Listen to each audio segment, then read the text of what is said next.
একজনের একটা ওয়াজ আপনাদের শোনাই। কে ওয়াজ করছে? যারা জানেন জানেন, না জানলে সবার জানার দরকার নাই।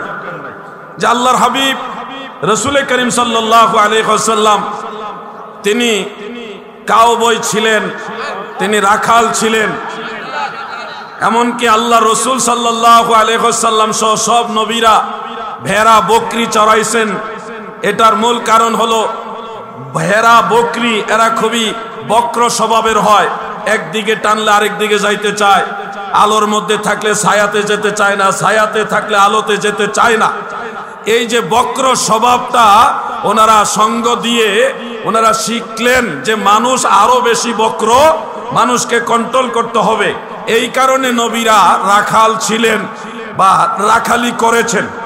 আপনাদের কাছে আমি আবার প্রশ্ন করি, আল্লাহর নবী রাহমাতুল্লিল আলামিনের শিক্ষককে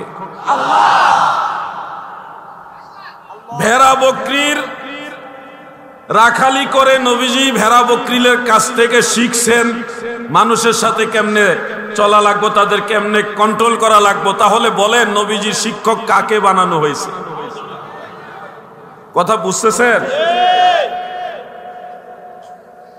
আমাদের দয়াল নবীর শিক্ষক একমাত্র আল্লাহ। দুনিয়ার কারো কাছ থেকে আমার নবীজি শিক্ষা অর্জন করেননি।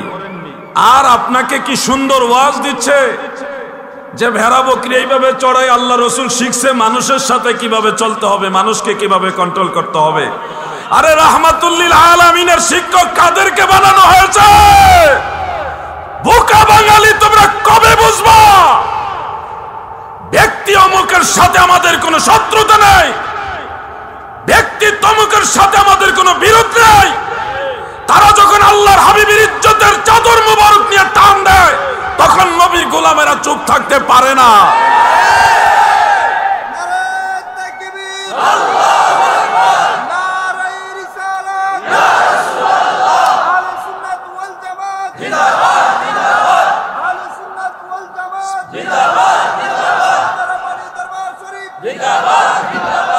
সারা দেশে সব ঘরানার আলেমরাই প্রতিবাদ করেছেন।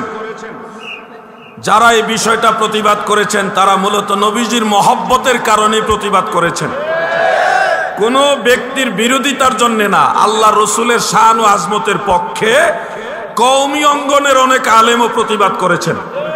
আমরা তাদেরকে ধন্যবাদ জানাই। ইমানের ব্যাপারে, হব্বে রাসূল তাজিমের ব্যাপারে, তাজিমে রাসূলের ব্যাপারে যারা নবীর পক্ষে দাঁড়াবে আমরা তাদেরকে সাধুবাদ জানাই, ঠিক কিনা বলেন?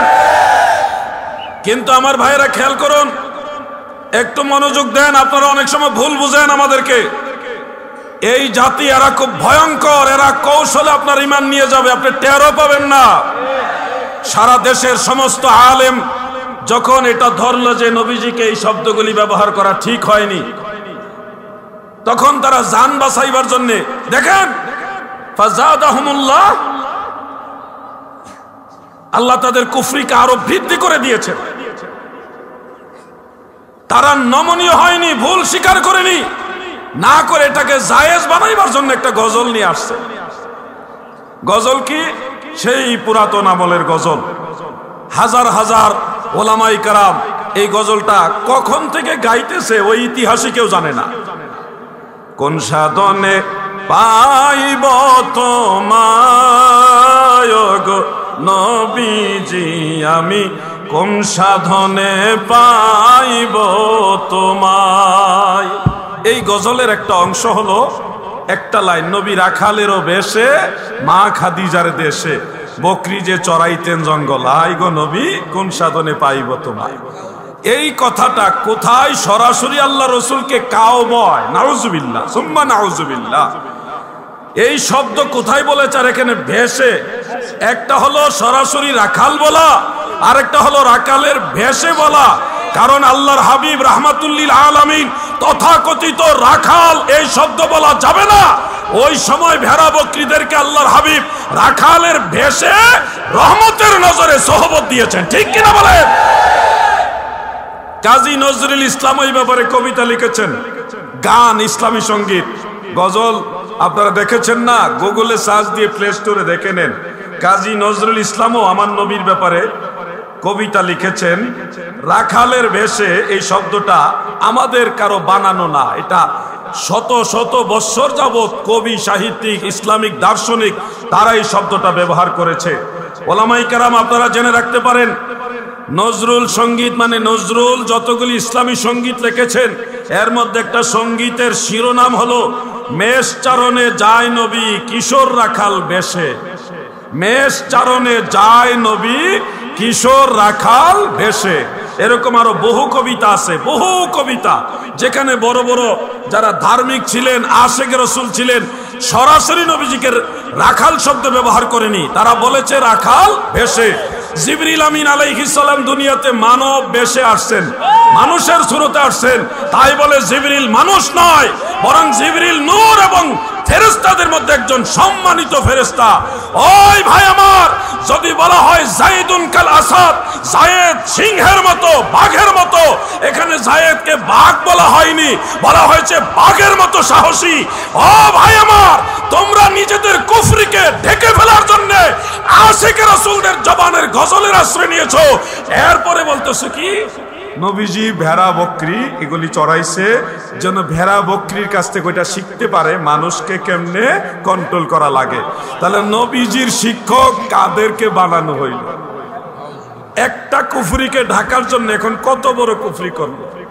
এই জন্য আপনাদেরকে বলছি সচেতন হবেন, আর যদি সচেতন না হন তাহলে আপনারাও আখেরাতে উঠবেন, আমরাও আখেরাতে উঠবো। আমরা ইয়াজিদের দলের সাথে উঠবো না, আমরা মদিনাওয়ালার পক্ষে উঠবো, আমরা ইমাম হুসাইনের পক্ষে থাকবো। আছে না নাই? যুবক ভাইরা শোনো, যুবক ভাইরা তোমাদেরকে বলি, কলিজার টুকরা যুবক ভাইরা তোমরা শোনো, তোমাদেরকে অনুরোধ করি, কারবালার ময়দান ইমাম হুসাইন রাদিয়াল্লাহু আনহু মাত্র ৭২ জনের কাফেলা নিয়েছিলেন। তোমরা কি কারবালার ময়দানে ইমাম হুসাইনের সেই দলকে সাহায্য করবা না? যুবক ভাইরা আপনারা কি ইমাম হুসাইনের পক্ষে থাকবেন না? আমি আপনাদেরকে একটু বিষয় শেয়ার করি।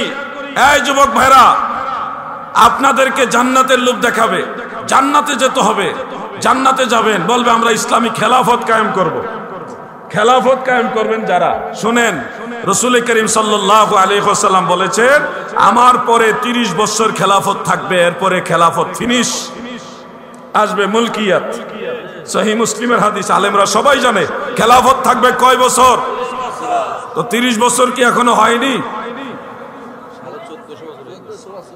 নবীজি সাল্লাল্লাহু আলাইহি ওয়াসাল্লাম পর্দা নেওয়ার 30 বছর পরে, অর্থাৎ হযরত আবু বকর সিদ্দিক, হযরত ওমর ফারুক, হযরত ওসমান যুন্নুরাইন, হযরত শেরে খুদা মাওলা আলী, হযরত ইমাম হাসান ইবনু আলী রাদিয়াল্লাহু আনহুম, এই ইমাম হাসান পর্যন্ত খেলাফতের 30 বছর কমপ্লিট, শেষ। এই খেলাফত কিয়ামতের আগ পর্যন্ত আর আসবে না। তোমাদেরকে যেই খেলাফতের লোভ দেখাইতেছে এটা মদিনাওয়ালার সেই খেলাফত না, ওই খেলাফত বহু আগে বন্ধ হয়ে গেছে, আর আসবে না কিয়ামতের আগে। এখন যেই খেলাফত আছে, যুবক ভাইরা শোনো, কিয়ামত পর্যন্ত যেই খেলাফত থাকবে এটা ওই খেলাফত না। সত্যিকারের খেলাফত যেটা ইমাম মাহদী আলাইহিস সালাম পর্যন্ত থাকবে, এটা কোন খেলাফত জানো? খেলাফত দুই প্রকার। মিশকাতের সরা মিরকাতের মধ্যে ইমাম মুল্লা আলী কারি রহমাতুল্লাহ আলাইহি উল্লেখ করেন, যেই খেলাফত 30 বছরে কমপ্লিট হয়ে গেছে, শেষ হয়ে গেছে, খতম হয়ে গেছে, ওই খেলাফত হলো খেলাফতে নবুয়ত, এটা বন্ধ, আর এটা খোলা হবে না। এরপরে আরেকটা খেলাফত হলো খেলাফতে বেলায়াত। এই বেলায়েতের খেলাফত ইমাম হুসাইন, ইমাম জৈনুল আবিদিন, ইমাম মুহাম্মদ বাকের, ইমাম জাফর সাদিক, ইমাম মুসা কাজিম, এইভাবে আওলাদে রাসূল হয়ে আল্লাহর ওলিদের মাধ্যমে চলতে চলতে চলতে চলতে এই খেলাফতে বেলায়েত ইমাম মাহদী আলাইহিস সালাম পর্যন্ত থাকবে। এবার আমি তোমাদেরকে যে তথ্য দিলাম, যারা তোমাদেরকে ইসলামী খেলাফত কায়েম করবে বলে ইবনু আব্দুল ওয়াহাব নজদির আকীদার দিকে নিয়ে যাচ্ছে, তোমরা একটু নিশ্চিত হও তারা যেই খেলাফতের কথা বলছে এই খেলাফত মদিনাওয়ালার খেলাফত না, ওটা বন্ধ হয়ে গেছে বহু আগে। আর তোমরা যদি বলো না আমরা ইসলামী খেলাফতে থাকতে চাই, তাহলে সেই খেলাফত এই তথাকথিত ওয়াহাবি নজদিদের কাছে না রে, এই খেলাফত আবেদ শাহ মাদানির কাছে। এই খেলাফত মুজাদ্দিদ আল ফিসানির কাছে। নারে তাকবীর, আল্লাহু আকবার, নারে রিসালাত, ইয়া রাসূলুল্লাহ, আহলে সুন্নাত ওয়াল জামাত জিন্দাবাদ জিন্দাবাদ, পবিত্র রসূল নববী জিন্দাবাদ, ইমাম রাব্বানি দরবার শরীফ জিন্দাবাদ। যুবক ভাইয়েরা শুনো, এই খেলাফত গাউসে পাকের কাছে, এই খেলাফত খাজা গরিবে নওয়াজের কাছে, এই খেলাফত মুজাদ্দিদ আল ফিসানির কাছে, এইভাবে যত আল্লাহর আউলিয়া পীর মাশায়েখ হক্কানি পীর মাশায়েখ আছে, তারা সবাই সেই খেলাফতের অধিকারী। কোন খেলাফত? বেলায়েতের খেলাফত। জিজ্ঞাসা করেন, হে আবেদ শাহ মাদানি, আপনি কার খলিফা? তিনি তার মুর্শিদের পরিচয় দিবেন, আমি অমুকের খলিফা। তিনাকে জিজ্ঞাসা করেন, আপনি কার খলিফা? তিনিও তার মুর্শিদের পরিচয় দিবেন, আমি অমুকের খলিফা। এইভাবে পরিচয় দিতে দিতে দেখবেন এই সিলসিলা পীর মাশায়েখ তারা মূলত ইমাম হুসাইনের খলিফা, ইনার আল্লাহর রাসূলের খলিফা। ঠিক কিনা? তোমরা আসল জিনিসের চেনো না রে ভাই। যদি আল্লাহর জমিনে আল্লাহর হাবিবের খলিফা খুঁজতে চাও, তাহলে আল্লাহর ওলির কাছে যাও, তারাই সে মদিনাওয়ালার খলিফা। বায়াতে রসুল, বায়াতে খোদা বলা হচ্ছে না? আপনি যান ওনার কাছে, হুজুরের কাছে, আল্লামা সৈয়দ বাহাদুর শাহ মুজাদ্দিদি আল আবিদি হুজুরের কাছে গিয়ে বায়াত গ্রহণ করেন। হুজুরে বায়াত দিব কার জানেন? সরাসরি মদিনাওয়ালা। তাহলে খলিফা হলো উনি মদিনাওয়ালা। সিলসিলা বয় সিলসিলা হয়ে উনি কিন্তু ধারাবাহিক আল্লাহ রসুলের খলিফা, ধারাবাহিক ডিরেক্ট নয়, অনেক লম্বা একটা সাজারা হয়ে সিলসিলা হয়ে উনি মদিনাওয়ালার খলিফা। তোমরা তো আসল খলিফাই চিনো না। ইংরেজি হুজুর পাইলে দৌড় মারো। তোমরা রসুলের খলিফা খুঁজতে চাইলে যারা নায়েবে নবী আছে এই জামানা, ওই সিলসিলায় আহলে সুন্নাহ বিভিন্ন হক সিলসিলার খেলাফত প্রাপ্ত যারা, তাদের কাছে যাও, তারা হলো সত্যিকারের খলিফা। ওই যুবক ভাইরা, চতুর্দিকে তাকাও, খুঁটিগুলির দিকে তাকাও, প্যান্ডেলের খুঁটিগুলির দিকে তাকান। প্রত্যেকটা খুঁটির মধ্যে দান বাক্স রাখা আছে না? না, রাখা আছে? ভালো করে দেখেন আছে কিনা। আমার মনে হয় আপনারা কম দেখেন। প্রত্যেকটা খুঁটিতে খুঁটিতে দান বাক্স রাখা আছে না? নাই? নাই? ও তাইলে নাই। গোটা পৃথিবীর মুসলমানদের মাঝে ৭৩টা দল হবে এবং সে ৭৩ দলের মধ্যে ৭২ দলই জাহান্নামে যাবে, শুধুমাত্র একটা দল জান্নাতে যাবে। এখন আপনারা যারা আছেন, আপনারা আমাকে একটু বলুন যে আপনারা কি জাহান্নামী দলের মধ্যে থাকতে চান কিনা? মিডিয়ার বদলতে যারা শুনছেন, শুনবেন, নিশ্চয় আপনারাও কোনো জাহান্নামী দলের ভিতরে থাকতে চান না। যে ৭২ দল জাহান্নামে যাবে তাদের মধ্যে নামাজি থাকবে, রোজাদার থাকবে, হাজী সাহেব থাকবে, বহুত বড় বড় ডিগ্রিধারী তথাকথিত আলেমও থাকবে। আবার যে একদল জান্নাতি যাবে তাদের মধ্যে নামাজি, পরহেজগার, মুত্তাকি, উলামায়ে কেরাম এবং জান্নাতি মুমিন মুসলমান হাজী সাহেবান যারা আছে তারাও থাকবে। এর মাঝে আপনাকে সত্য মিথ্যা যাচাই করে বের করে নিতে হবে, কারণ এটা আপনার পরকালের ব্যাপার, জান্নাত জাহান্নামের ব্যাপার, ঈমানের ব্যাপার। এখানে আপনাকে একটু কষ্ট করে সত্য মিথ্যা যাচাই করে নিতে হবে। একটা হাদিস শরীফ পড়েছি, যুবক ভাইয়েরা আপনারা মনোযোগ দিয়ে হাদিস শরীফটা শুনুন। মুআজামুল আওসাত লি তাবারানির মধ্যে এই হাদিসখানা উল্লেখ রয়েছে। রাসূল আকরাম সাল্লাল্লাহু আলাইহি ওয়া আলিহি ওয়াসাল্লাম বলেছেন, সায়াকুনু ফি আখিরিজ জামানে আকওয়ামুন, আখিরি জামানায় অনেকগুলি কওম হবে, অনেকগুলি দল হবে। প্রিয় নবীজি বলেছেন তাদেরকে দেখতে মনে হবে মানুষের মতো, কিন্তু তাদের কালবগুলো হবে শয়তানের মতো। আল্লাহর হাবিব বলেন তারা এমন হবে যে মুখে মানুষকে সুন্দর সুন্দর কথা শোনাবে, কিন্তু কাজে কর্মে কাফের মুশরিকদের চেয়েও জঘন্য হবে। তাদের মুখের ভাষা শুনলে আপনারা মনে করবেন তারা মানুষ নাকি ফেরেশতা, কল্পনা আপনারা টেনশনে পড়ে যাবেন, এত সুন্দর কথা বলবে। লিসানুহুম লিসানুল আরব, কোন কোন হাদিস আছে লিসানুহুম লিসানুল আম্বিয়া, তাদের জবানের ভাষা হবে নবীদের ভাষার মতো সুন্দর। ওয়া কুলুবুহুম কুলুবুশ শায়াতিন, কোন কোন হাদিস আছে কুলুবুল আযিম, অর্থাৎ তাদের কালব হবে শয়তানের কালবের মতো। তাদের বাহ্যিক লেবাস হবে অনেক চমৎকার সুন্দর, কিন্তু তাদের কালবের হাল অবস্থা হবে খুবই ভয়ানক। মনে রাখবেন দাদু, খুব সিরিয়াসলি মনে রাখবেন, মুআজামুল আওসাত লিত-তাবারানির মধ্যে উল্লেখ, এই ধরনের মানুষগুলো তারা অন্য মুসলমানদেরকে যারা হকের উপরে থাকবে তাদের ব্যাপারে তাদের ধারণা হবে যে তারা মুশরিক।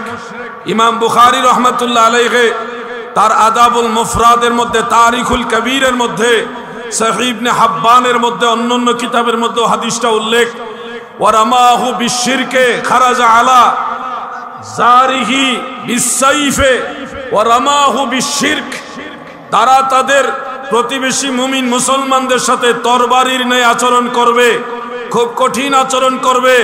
মুসলমান যারা থাকবে তাদেরকে আঘাত করবে, মারবে, তরবারির নিয়ে আচরণ করবে। ওয়ারামাহু বিশিরক, এবং সেই মুসলমানদেরকে শিরকের অভিযোগ দিবে, বলবে এটা শিরিক, ওটা শিরিক, তোমরা এটা শিরিক করছো, তোমরা এখানে মাজার পূজা করছো, তোমরা শিরিক করতেছো। বিভিন্ন শিরকের অভিযোগ তারা মুসলমানদেরকে দিবে। আর তাবারানির মুআজামুল আওসাতের মধ্যে উল্লেখ, ওয়াস সুন্নাতু ফীহিম বিদআতুন, রসুলের যে সুন্নত রয়েছে এই সুন্নতগুলি ফীহিম বিদআতুন, তাদের কাছে বিদআত হিসেবে সাব্যস্ত হবে। ওয়া বিদআতুন ফীহিম সুন্নাতুন, আর বিদআতগুলি তাদের কাছে সুন্নত হিসেবে প্রতিষ্ঠিত হবে। ও ভাই বন্ধুরা আমার, কবর জিয়ারত এটা নিঃসন্দেহে নবীজির সুন্নত। এই সুন্নত আমরা করি, এই সুন্নতের উপর আমল করি, আর আমাদেরকে অভিযোগ দেয় আমরা শিরিক করি, মাজার পূজা করি, বলে কিনা?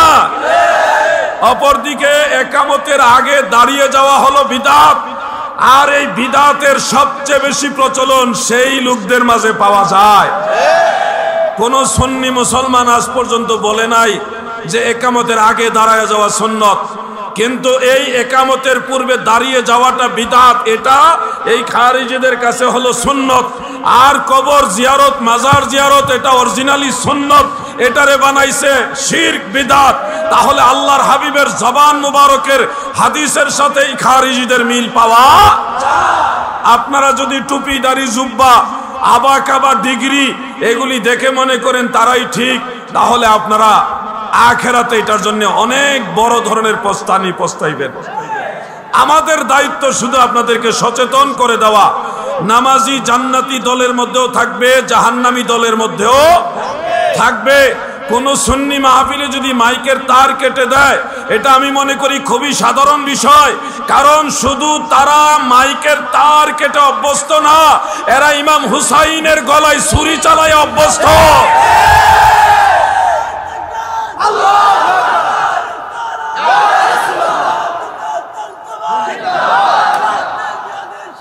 আমার নাম না, আপনাদেরকে সচেতন করে দিচ্ছি, সতর্ক করছি আখিরাতের ব্যাপারে। আপনারা ঈমান আকীদার ব্যাপারে আরো যত্নবান হন। বাংলাদেশে যতগুলো সুন্নি দরবার আছে, যতগুলি সুন্নি মুমিন মুসলমান আছে, আপনারা যদি কাঁধে কাঁধ মিলান, হাতে হাত মিলান, সবাই একসাথে নারায়ে রিসালাতের স্লোগান দেন, তাহলে এই বাংলাদেশে ইবনু আব্দুল ওয়াহ্হাব নজদির দালালদের কোন ধরনের রাজত্ব চলবে।